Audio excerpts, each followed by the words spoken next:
Oi pessoal, tudo bem? Gustavo aqui de volta para a gente debater um tema muito importante nesse período que a gente está vivendo, que são as fake news.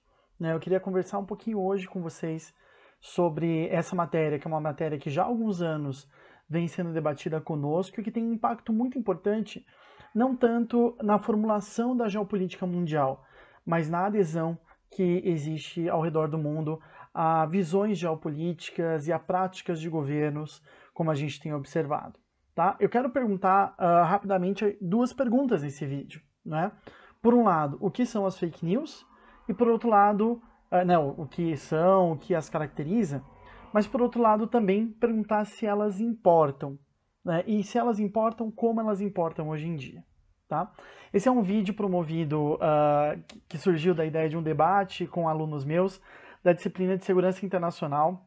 Eu quero agradecer grandemente a Natália Nunes e ao Gil Gregório, graduandos de Relações Internacionais do Unicuritiba, por esse debate, e também, perdão, a Camille Pilar e a Laura Marie, que estavam presentes também e que ajudaram a promover esse debate e organizar um pouco esse pensamento. Né? Porque, na verdade, quando a gente fala dos efeitos das fake news, né? E eu não sou a pessoa mais indicada para falar sobre o que são e qual o impacto delas. Acho que os filósofos, os jornalistas são mais importantes, mas elas têm um impacto político muito importante que a gente não pode deixar de analisar.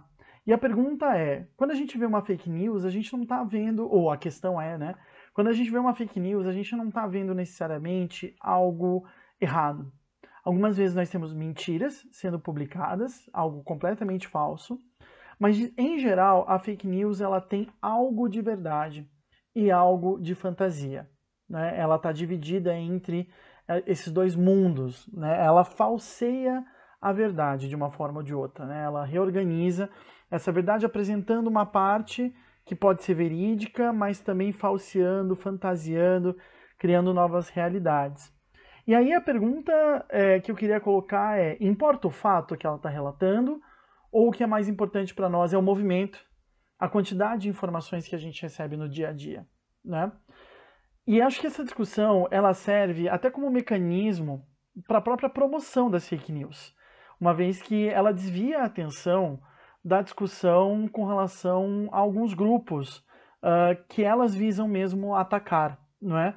A fake news ela é sempre usada como mecanismo de engajamento e por isso ela é tipicamente viral, como a nossa realidade é, né? Muito voltada para a internet, muito voltada para as discussões que são feitas na web e, portanto, por engajamento, por compartilhamento, por divulgação, nem que seja porque nós estamos estarrecidos com aquilo que está sendo falado.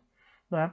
E aí eu queria chegar um pouco mais na discussão sobre o fato das fake news, e a gente poderia usar vários exemplos aqui, né, divulgar vários exemplos possíveis, mas me parece ser importante pensar que a discussão sobre o fato serve, sobretudo, como um mecanismo de promoção das fake news. Então, quando eu jogo uma informação falsa, ou uma fake news, uma informação falseada, não é? Eu sempre jogo ela de forma superlativa, apresentando, representando, geralmente num site meio desconhecido, né? Ou apresento ela de uma forma extremamente enviesada, que esconde a realidade dos fatos. Não é? E qual que é a questão? A gente coloca de um lado ou de outro da discussão sobre fake news pessoas que estão discutindo o fato e pessoas que estão discutindo o processo.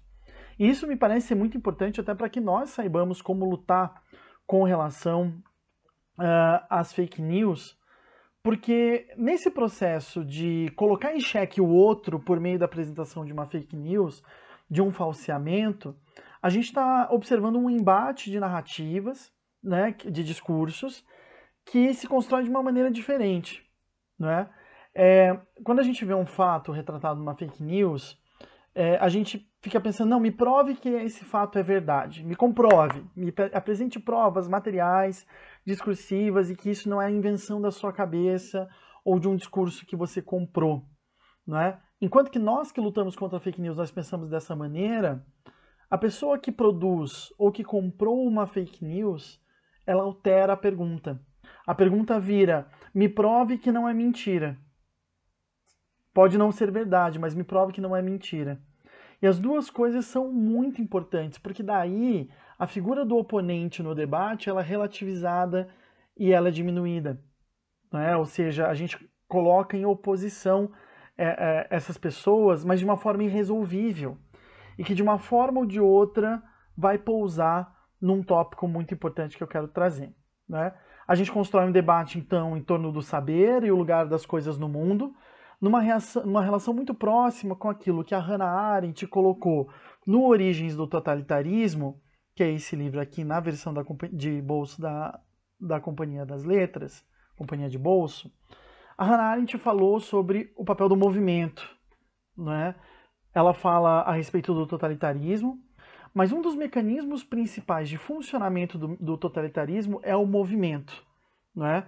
Ou seja, a rapidez, a manutenção das pessoas literalmente em movimento, em circulação, né? Seja no físico, não pense na crise trabalhe, seja na questão do próprio pensamento, né? Ou seja, sempre estar sendo bombardeado por mais e mais e mais informações, as quais a gente não sabe qual é a origem, as quais a gente não sabe onde foram formuladas, né? Nesse sentido, que esses grupos eles têm raiva de pessoas de tempo lento. E aqui é um conceito sugerido pelo Milton Santos, né? O tempo lento que vai contra esse tempo altamente rápido dos processos de globalização, do uso dos equipamentos da internet e que nós estamos enfrentando agora na quarentena em razão do novo coronavírus, né? A gente está enfrentando, de certa forma, essa situação porque a gente está sendo bombardeado a toda hora com informação, estamos acessando tudo isso pelo Black Mirror, para usar o nome daquela série, né? Pelas telinhas escuras, porque não interagimos mais pessoalmente com as pessoas do nosso entorno, não é? E aí a gente tem que tomar atitudes para escapar desse tempo rápido da internet, senão a gente pira e virar pessoas de tempo lento, né? Ou seja, pessoas que conseguem fazer uma reflexão, fazer uma crítica, dar um passo para trás, observar, né? Refletir, mas isso leva um tempo a mais, né? Criticar, apontar outras alternativas. Só que qual que é o problema? Em contraposição ao tempo rápido dos movimentos totalitários, do fascismo ou dessa globalização imperante do capital como a gente vive, acaba acontecendo que as pessoas de tempo lento são pessoas que atrapalham, são literalmente pesos mortos, né? Pessoas que atrapalham o movimento das coisas. São apenas 5.000 ou 7.000 pessoas que acabam morrendo, mas já morreriam de qualquer forma, nas frases de um grande dono de rede de alimentação, não é? Esse movimento, então, ele diz respeito mesmo aos fatos que estão sendo discutidos por essas pessoas e a forma como eles são discutidos, né? E também a conformação de uma forma de organizar o mundo, né? De uma certa cosmovisão, né? Uma cosmovisão é uma visão de mundo que todos nós todos temos, né? Um ordenamento que a gente faz das coisas, dos lugares, das pessoas, das forças no mundo. A gente faz representações, seja individual, porque todos nós temos uma, seja elementos que nós compartilhamos com os outros, não é?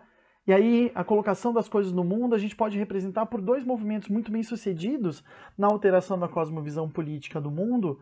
Por um lado, o movimento ambiental, que recolocou o papel da natureza, de uma forma ou de outra, há uma certa predominância da ecologia, uma aceitação, uma agregação das pessoas em torno da ideia de ecologia, né? E também a luta do movimento feminista ou dos movimentos antirracistas para alterar a posição de subalternidade que esses e outros grupos anteriormente ocupavam, que vão alterando aos poucos o papel que a gente coloca na nossa cabeça, na nossa representação de mundo e na nossa cosmovisão desses grupos e o que eles representam e como eles compõem esse nosso mundo. Como que funciona a cosmovisão no caso das fake news? Bom, para compreender isso, talvez a gente devesse dar alguns passos para trás, né? E pensar sobre o papel que as fake news cumprem nessa discussão como um todo.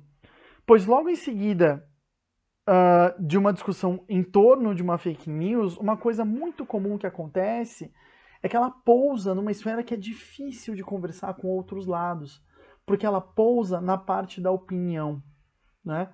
Como eu disse, tanto isso é verdade que a pergunta de quem combate as fake news geralmente é: Me prove que isso que você está falando é verdade. Me prove que isso não é enviesado, que isso não é uma interpretação. E quanto mais a gente vai levantando as credenciais, vão levantando-se outros pontos, não é? Vão levantando outras questões que podem desabilitar ou desacreditar essa fonte da verdade. Enquanto isso, a pergunta de quem dissemina ou acredita na fake news passa a ser: me prove que isso não é mentira, com relação a fatos que tentamos usar para contrapor a visão que está sendo apresentada, né? Um exemplo muito claro que nós estamos vivendo hoje é o uso do adjetivo chinês para o novo coronavírus, né? Inclusive, é importante lembrar que a gente está em meio a uma pandemia e que a gente deve seguir as recomendações de higienização, isolamento, defesa da vida, sobre o lucro, como vem defendendo os especialistas, economistas, sanitaristas, epidemiologistas, a Organização Mundial da Saúde, inclusive o próprio Ministério da Saúde. Os presidentes dos Estados Unidos, o Donald Trump e do Brasil, o Jair Bolsonaro, têm se referido à China como fonte da nova doença. Vejam como isso é uma fake news, bem explícita. Não deixa de ser verdade, porque a doença se dissipou a partir da China, né? Dissipou no sentido de se disseminou a partir da China, não é? Mas a questão é, eles apresentam como se fosse culpa da China. A China como fonte dessa nova doença e culpada pela doença. Ainda que a gente saiba que não seja esse o caso, o que importa é que essa informação ela acaba se agregando a outras discussões. Nos Estados Unidos, por exemplo, com a questão da espionagem por meio das tecnologias de comunicação e o fim da indústria americana por sua exportação para a China, como dizia o Donald Trump já na sua campanha eleitoral. Ou no Brasil, o alinhamento da China ao globalismo e ao comunismo, que é argumentada pelo Ernesto Araújo, pelo Jair Bolsonaro, pelos seus filhos, né? E aí o que aparece como importante é que isso vai repetindo de forma indefinida o nome da China. China, China, China, como até um vídeo ficou muito famoso do Donald Trump em campanha, China, China, China, China, China, e a colocação recorrente da culpa naquele país de problemas aqui existentes. Dessa forma, quando o governo dos Estados Unidos ou do Brasil toma alguma atitude contra a China, mesmo que prejudicial à economia ou à qualidade de vida dos seus habitantes, dos seus nacionais, essa decisão não precisa de justificação. Já foi explorada tantas vezes a China como fonte dos problemas do mundo que a decisão já está justificada. Porque, obviamente, a China é malvada por natureza. E nós temos que nos defender desses vilões que querem o nosso mal. Isso faz parte de um conteúdo muito importante de análise da geopolítica, principalmente da geopolítica crítica, que são os razoamentos, os discursos. Mas é importante também para que a gente possa debater política.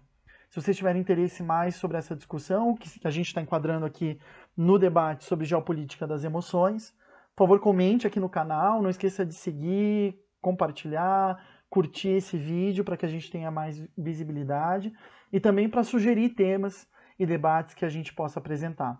Eu quero terminar com Hannah Arendt, de novo, quando ela fala sobre a matéria-prima dos movimentos totalitários, que é justamente a instabilidade, que é justamente a quebra de confiança nos laços sociais. Ela diz o seguinte: essa impermanência tem certamente algo a ver com a volubilidade das massas e da fama que as tem por base, mas seria talvez mais correto atribuí-la à essência dos movimentos totalitários, que só podem permanecer no poder enquanto estiverem em movimento e transmitirem movimento a tudo aquilo que os rodeia.